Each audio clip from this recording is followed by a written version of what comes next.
दोस्तों नमस्कार। સૌ પ્રથમ મુકેશ રાઠવા ભારતીય જનતા પાર્ટી જેમને રાજ્યસભાના સાંસદ માટે ટિકિટ આપી અને લગભગ જીતી ગયા કહેવાય, કારણ કે એમની બહુમતી છે, એટલે એમને ખૂબ ખૂબ શુભકામના.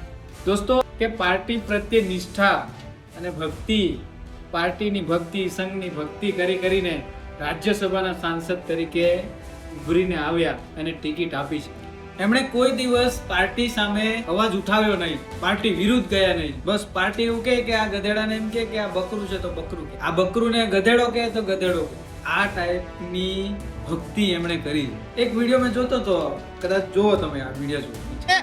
આજે પણ છોટાઉદેપુર જિલ્લાના ગામે ગામ તમે કોઈ પણ રસ્તા પર પસાર થાવ, ગામડાની અંદર જમીન સૂકી હતી. આજે પણ ગામે ગામ તમને પાણીથી લોકો સિંચાઈ કરતા જોવા મળે છે. એટલે દોસ્તો, આવી વાત એમણે સોશિયલ મીડિયા પર કરેલી છે.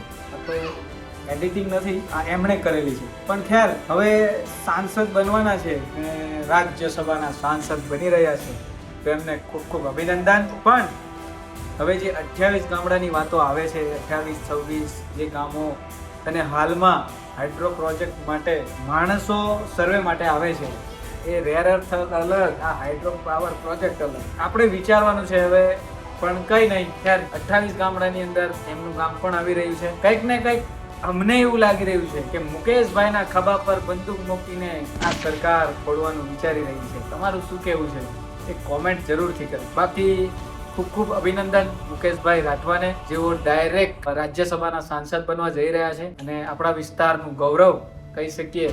આપણા વિસ્તારની અંદર રાજ્યસભાના સાંસદ તરીકે જાય છે, તો ખૂબ ખૂબ અભિનંદન. બાકી તો કઈ નહીં, વિકાસ તો થશે જ તમારો અને જનતાનો. જોહાર, જય આદિવાસી. અને કોમેન્ટ જરૂરથી કરજો દોસ્તો.